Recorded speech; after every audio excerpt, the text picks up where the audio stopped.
सद्गुरू श्री ब्रह्मचैतन्य महाराज गोंदवलेकर यांचं चरित्र वाचन भाग 20. तुकोजीराव नामस्मरण करू लागला व 2-4 वेळा श्री महाराजांच्या दर्शनास आला. ज्यांच्या घरी ते असत त्यांच्या घरी राजाला जावे लागे आणि घराच्या मालकाला त्यांची बर्दास्त ठेवता ठेवता नाकी नऊ येत. म्हणून राजवाड्यातच येण्याची त्याने श्री महाराजांना विनंती केली. शिवाय राजकारणाच्या गुप्त गोष्टी राजवाड्यामध्ये एकीकडे जितक्या मनमोकळेपणाने व स्वस्थपणे बोलता येतील तितक्या लोकांच्या घरी बोलता येत नव्हत्या, हे देखील त्याचे म्हणणे योग्यच होते. श्री महाराजांनी ते कबूल केले, पण ते इतकेच बोलले, तुम्हाला पाहिजे तेव्हा मी येणार नाही, मला पाहिजे तेव्हा मी वाड्यात येईन आणि मला योग्य वाटेल तेव्हा मी निघून जाईन. श्री महाराजांचा परिचय बराच वाढल्यावर एकदा राजाच्या मनात आले की श्री महाराजांची फार गरिबी आहे, आपण त्यांना काही दान द्यावे. असा विचार करून त्याने 3 गावांची इनाम सनद तयार केली आणि श्री महाराजांना बोलावणे पाठवले.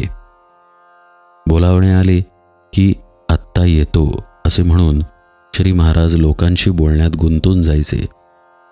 अशा रीतीने 10-15 बोलावणी येऊन गेली व 2 दिवस गेले. तेव्हा 3ऱ्या दिवशी राजाचा निरोप आला की आपले दर्शन झाल्याशिवाय मी अन्न घेणार नाही आणि बोलावण्यास आलेल्या मनुष्याला कसेही करून त्यांना वाड्यामध्ये आणण्यास बजावले. आपल्याला भेटल्याशिवाय राजा अन्न घेणार नाही हे ऐकल्यावर श्री महाराजांनी राजवाड्यात जाण्याची तयारी केली. ते आल्यावर राजा त्यांना सामोरा गेला व साष्टांग नमस्कार करून त्यांना त्याने गादीवर बसवले.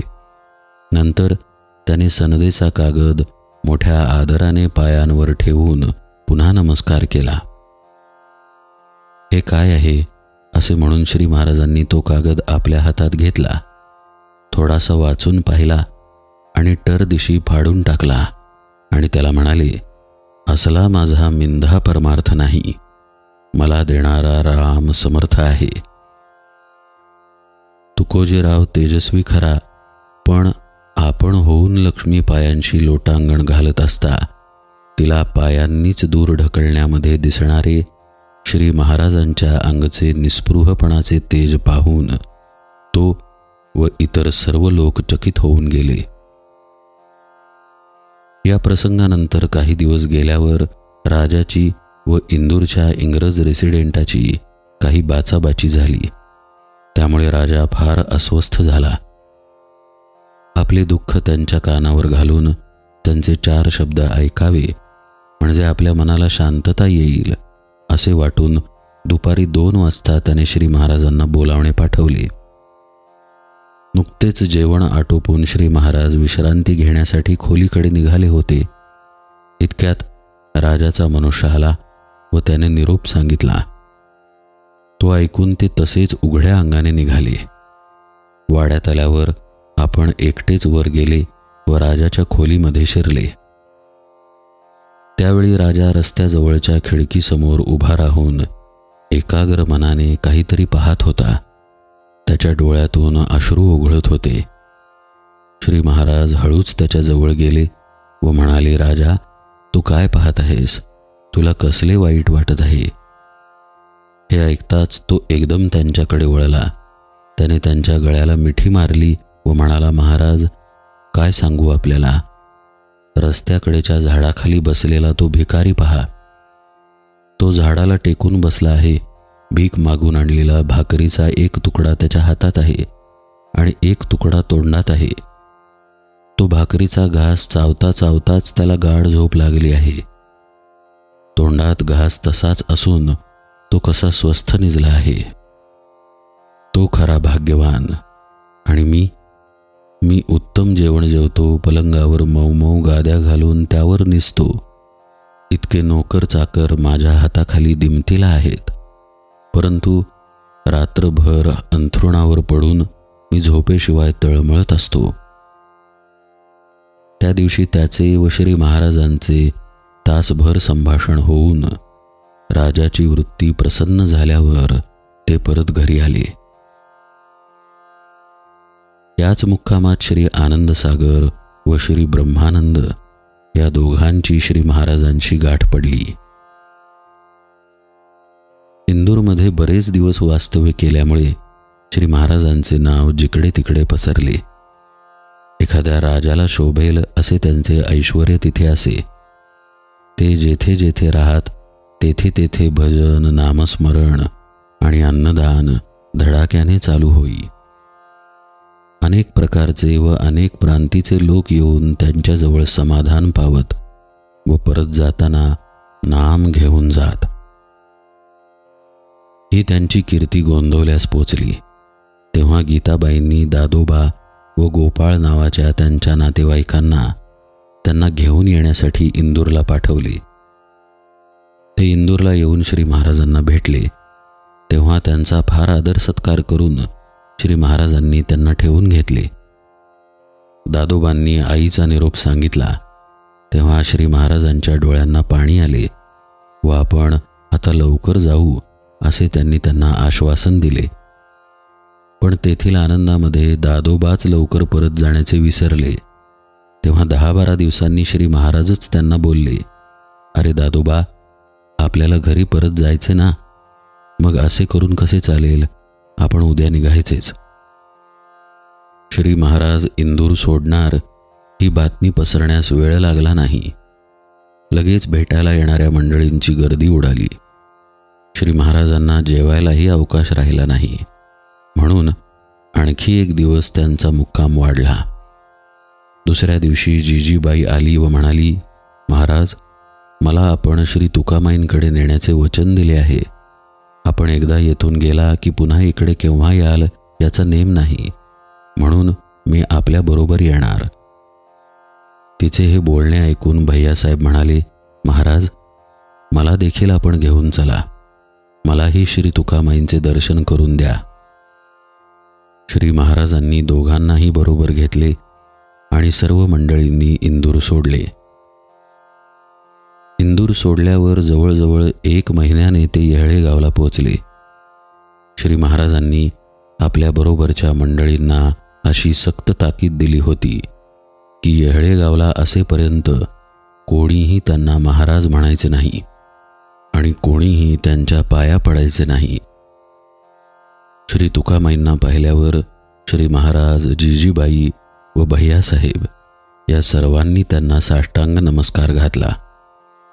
जिजीबाईला श्री तुकामाई बोलले, भली परीक्षा केलीस, पण फसली नाहीस ना. त्याला मुंगळ्यासारखी चिकटून बैस, तुझे कल्याण होईल. भैयासाहेबांना ते म्हणाले, विकल्प न बाळगता त्याला दत्तक जा, त्याची जहागीर तुला मिळेल. हाती चौपदरी असतानाही समाधान ही त्याची जहागीर.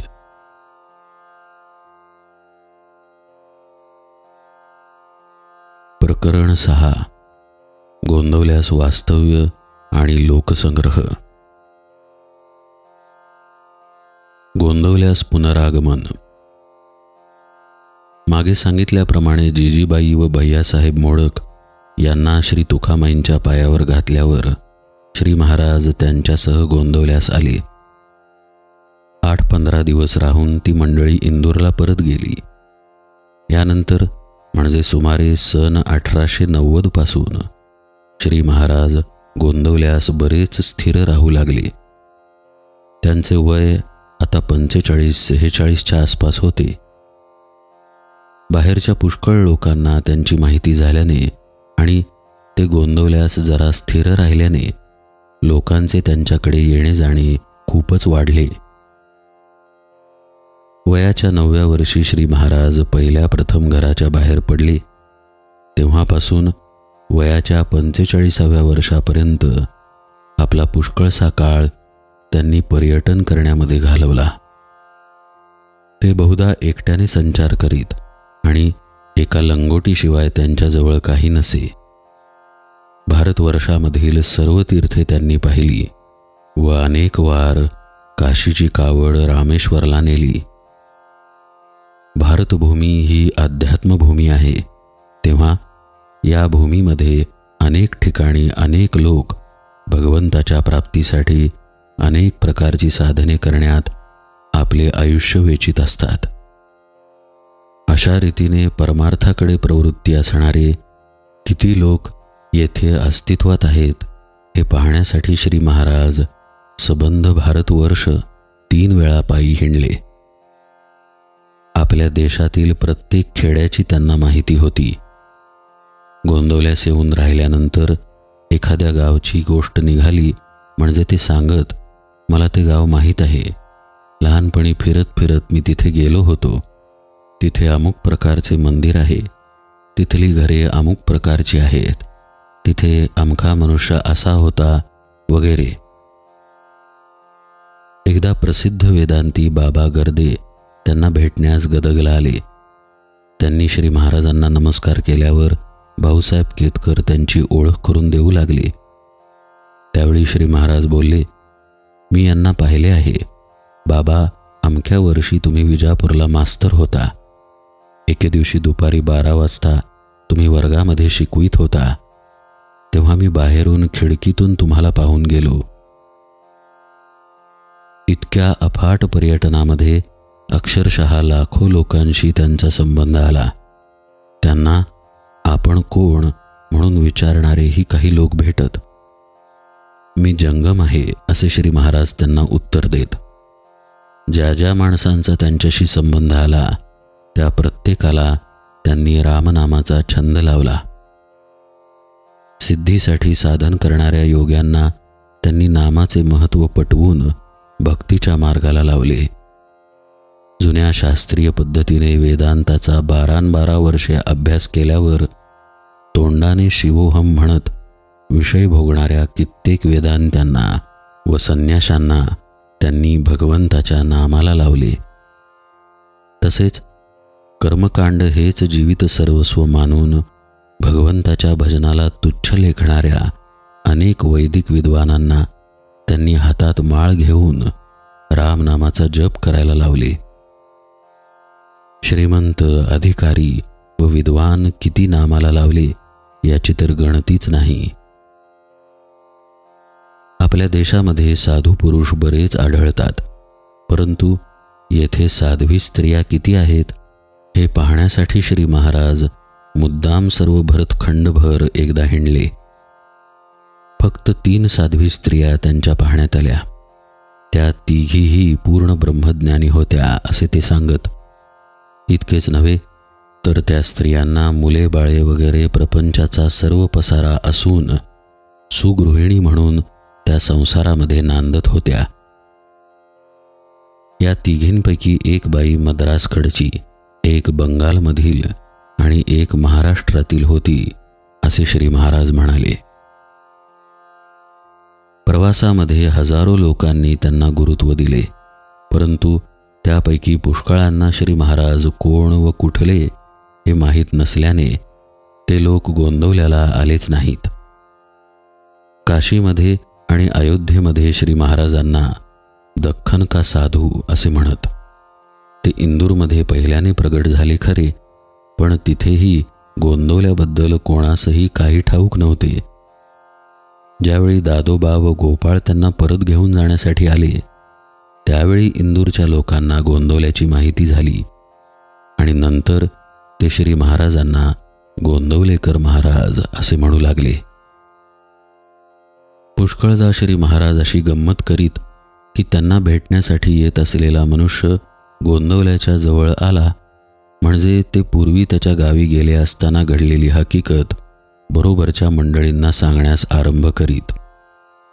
ती सांगून संपते न संपते इतक्यात तो मनुष्य येऊन पोहोचायचा.